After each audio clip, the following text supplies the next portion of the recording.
Olá, seja muito bem-vindo, muito bem-vinda. Este é o canal Tecendo uma Tese. Se você é novo, nova por aqui, já se inscreva no canal aqui embaixo, tá, gente? Para que você tenha acesso sempre a vídeos novos, né? Sobre pós-graduação, saúde mental, hábitos de estudo e muito mais. Bom, pessoal, hoje eu vou fazer um react a um texto, né, do Marcos Zendler, da PUC-Rio, tá?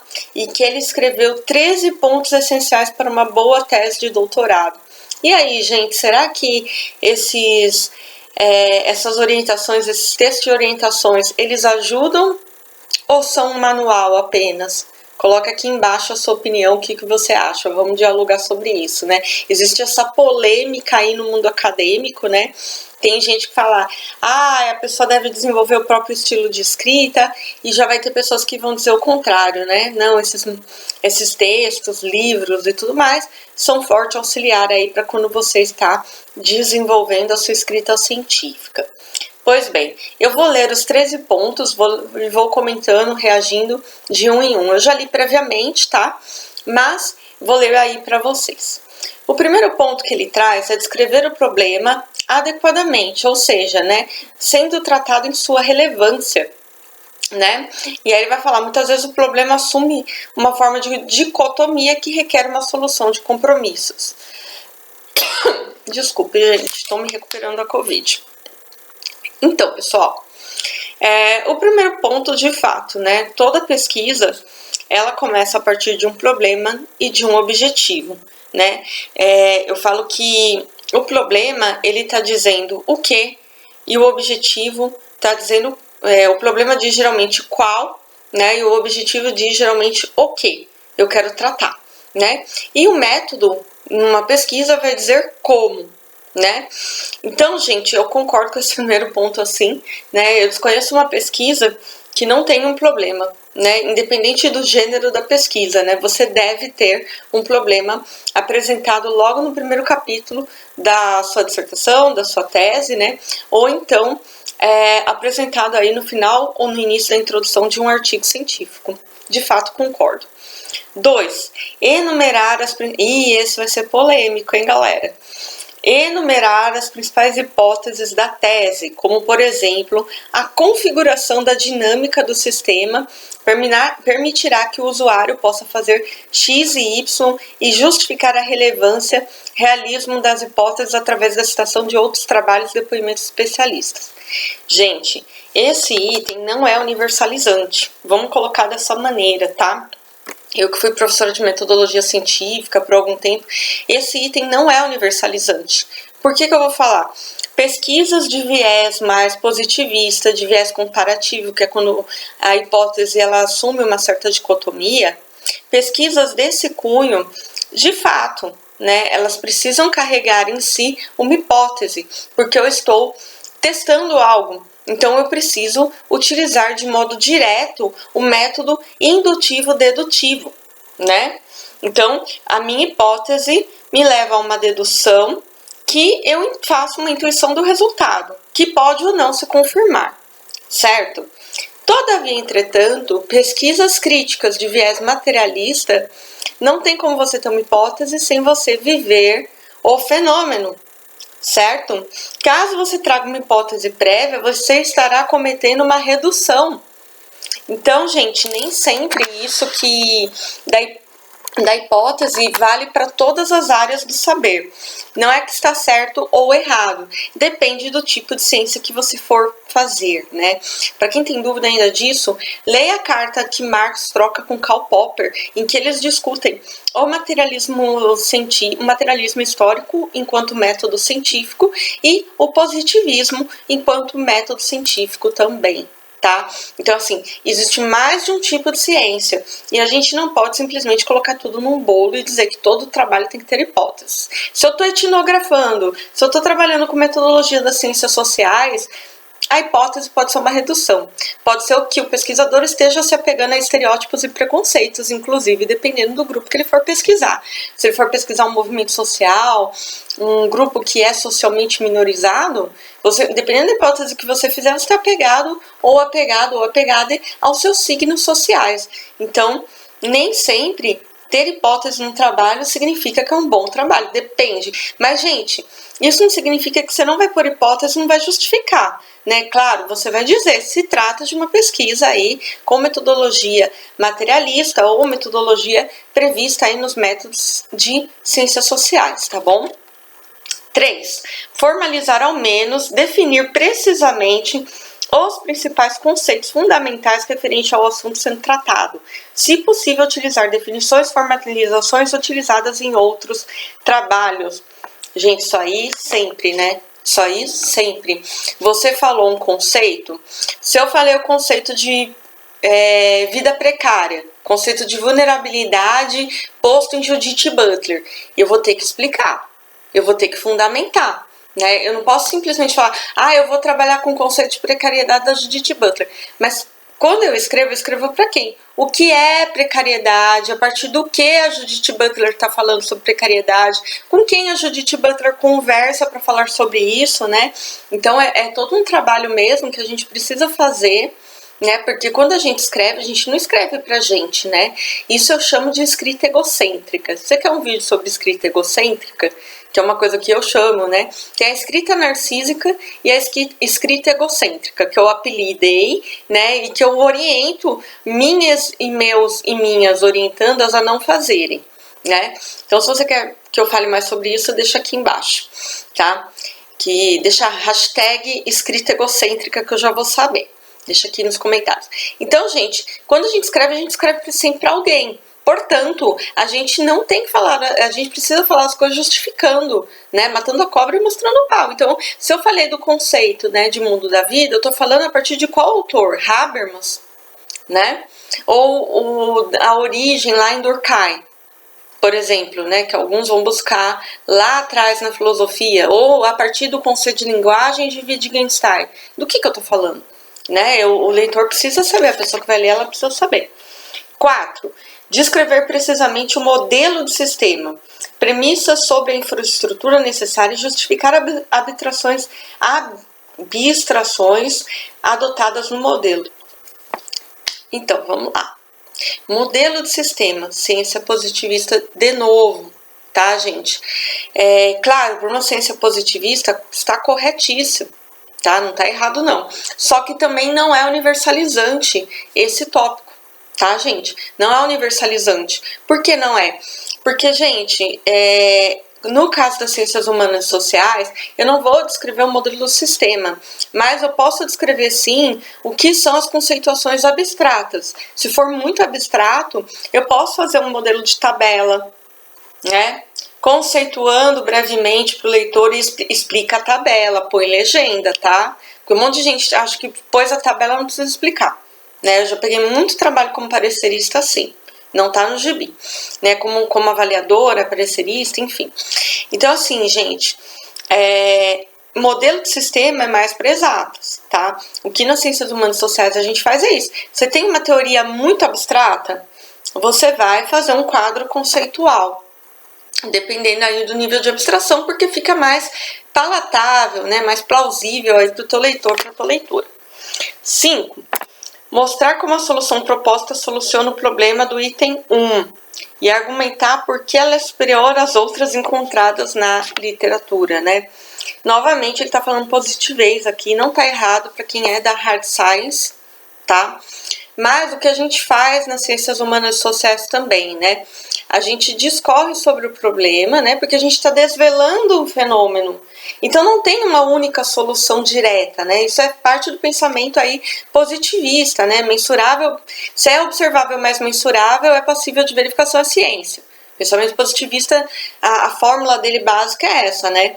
Nas ciências humanas e sociais não existe dessa maneira, não é posto dessa maneira. Se eu tenho um fenômeno, eu tenho um problema em relação àquele fenômeno, eu posso fazer uma escrita circular, né, em que eu aborde os vários eixos, as várias facetas em relação àquele fenômeno, tá? Então, assim, e não é uma solução o fenômeno, né? É um estado da cultura e como os indivíduos lidam com aquilo, né? Então, não tem como eu dar uma solução, tá? Não tem uma fórmula mágica nesse caso, né? Mas não tá errado para quem é da hard science, isso que ele colocou, tá?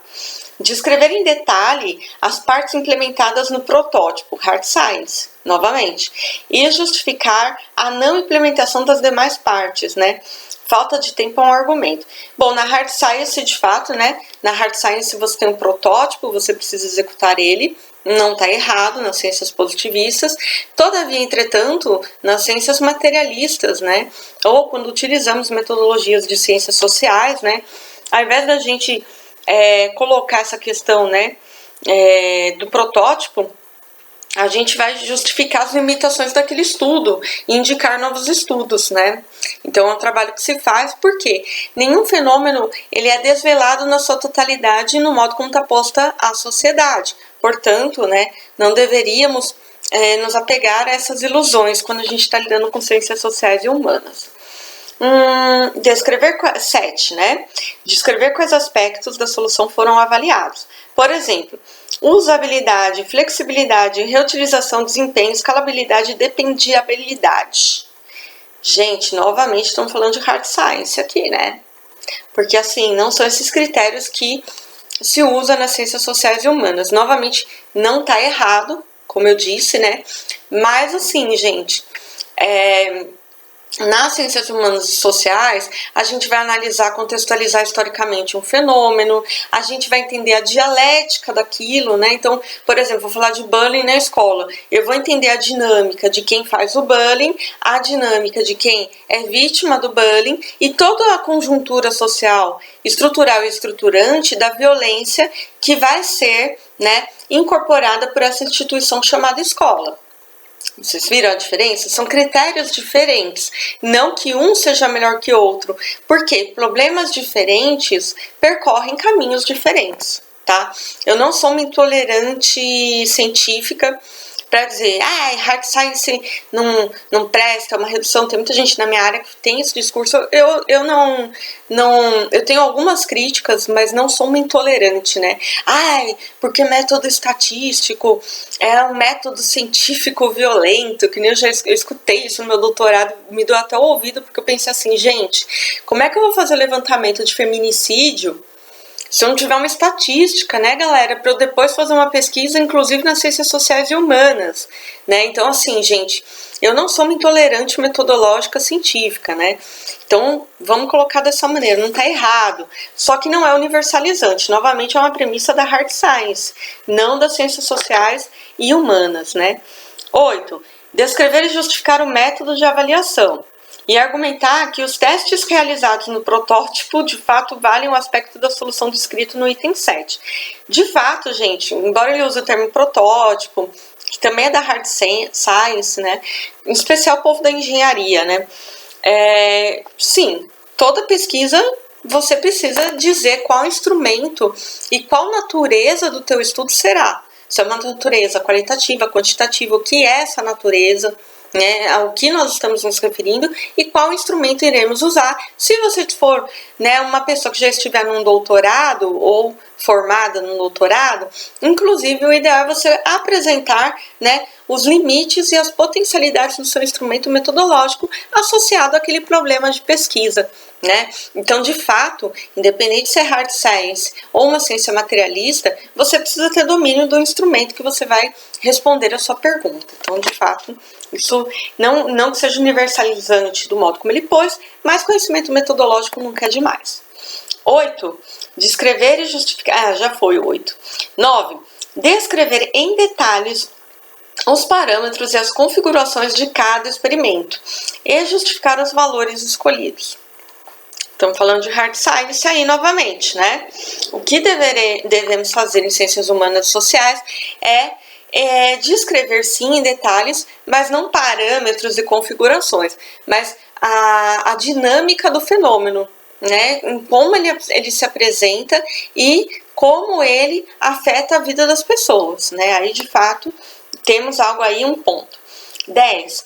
Se possível, isso geralmente é difícil, comparar a sua solução diretamente com as soluções de outro trabalho relacionado, observando que os parâmetros dos testes devem ser os mesmos, pois senão a comparação não é válida. De fato, para hard science isso vale. O que eu diria no lugar aqui para ciências sociais e humanas, né? O que ele diz aqui no 10, né? Comparar uma solução. Gente, no caso aí, se você não fizer estudo comparativo, que é muito comum nas ciências sociais, né, entre um país e outro, tudo também vale, ainda é, né, ainda está dentro da ciência positivista, mas é uma ciência social também fazer estudo comparativo. Você vai olhar o que já tem na literatura sobre esse assunto. Né? Você vai fazer esse trabalho de olhar o que já tem na literatura sobre esse assunto, tá, gente? E aí, você olhando o que já tem na literatura sobre esse assunto, você vai poder aproximar o que você vivenciou no teu campo, o que você coletou de dados do teu campo, com o que a literatura prevê. Inclusive, relacionando aí, né, os aspectos congruentes, né, que de fato o que foi falado na literatura você encontrou no campo, e os aspectos incongruentes, né, ou seja, a literatura tratou de uma maneira e no meu campo o fenômeno se apresentou de outra. É interessante também analisar criticamente o porquê que a literatura fala algo e você encontrou outra coisa no campo, tá bom, gente? Isso é ciência associada aí às ciências humanas e sociais. 11. Apresentar com rigor científico os resultados da avaliação e explicar por que eles comprovam ou menos indicam que os benefícios X e Y são obtidos com a solução. Gente, estamos falando de hard science novamente, né? Por que eu sei que é hard science, né? Vamos aí, a avaliação, resultados, né? Benefícios. Isso aí é aquele povo que faz ciência, né, para desenvolver um produto ou algo do tipo. Ai, Kátia, como é que eu faço no caso da minha pesquisa, que está inserida aí num viés mais crítico, né, das teorias críticas, do materialismo histórico, né? Você, nesse momento, né, vai fazer uma antítese, uma síntese, a partir do que foi posto tanto na literatura, tanto do teu campo, né? Você vai trabalhar com tese, antítese e síntese nesse momento, tá bom? Se você quer um vídeo sobre materialismo histórico de modo resumido, tá? Porque daria umas 5 horas de vídeo, deixa aqui embaixo. Hashtag materialismo, que eu já vou entender. 12. Identificar claramente as contribuições científicas ou tecnológicas e explicar de que forma elas representam um avanço no estado da arte. Isso é universal, gente. Isso é universal. A gente faz pesquisa para o outro, para a sociedade. Se você não tem uma contribuição na sua pesquisa, seja ela de qual base for, né, de qual teoria do conhecimento for, não é ciência. Certo? Estado da arte, se vocês quiserem um vídeo, deixa aqui embaixo o hashtag estado da arte, tá bom, gente? Mas sim, eu preciso entender, né, aonde se situa o meu fenômeno, em que momento ele está, né, e o que essa pesquisa desvelou em termos de fenômeno, né? E por último, 13, vamos ver o que ele fala aqui, né? Mostrar as limitações da própria solução, o que não foi resolvido e por quê, e discutir como futuros trabalhos devem abordar essas questões. Gente, concordo plenamente. Por quê? Para ser cientista, uma coisa que eu brinco muito com meus estudantes, você precisa ter humildade e modéstia. Tudo que não é ensinado no ambiente acadêmico, não é mesmo? É irônico até, né? A maioria das pessoas, muita gente, né, não vou dizer todas, passa o ego na frente das suas pesquisas, né? Mas sim, gente, a gente é ser humano, é um princípio filosófico de que nós somos falíveis enquanto seres humanos, né? Perfeito é só metafísica, e olhe lá dependendo do quadrante, não é mesmo? Então, claro que o teu estudo vai ter limitação, claro que a gestão do teu tempo talvez não tenha proporcionado maior entendimento aí de toda a dinâmica do fenômeno, e tá tudo bem. Desde que você coloque no final do teu estudo as limitações, indicações para novos estudos, tá bom? Tá tudo certo. Gente, se você gostou desse vídeo, se você acha que esse vídeo auxiliou você aí a pensar na sua pesquisa científica, dê um like, comente sua experiência, comente tua pesquisa. Ela é de viés mais positivista? Quero conhecer vocês, hein? Ela é de viés mais positivista, mais materialista, né? Ela tá prevista aí na hard science ou então nas ciências sociais e humanas? Vamos dialogar aqui nos comentários e fortalecer a comunidade tecendo uma tese. Se você também não conhece, me siga nos canais, né? O Facebook, né? Tecendo uma tese, e a página do Instagram, que está lá, tecendo uma tese, tá bom? Logo que você entrar no perfil, você vai ver, né? Perfil da professora, doutora Catarina Decumi Poker, é o perfil do canal. Tá bom, pessoal? Um forte abraço e até o próximo vídeo.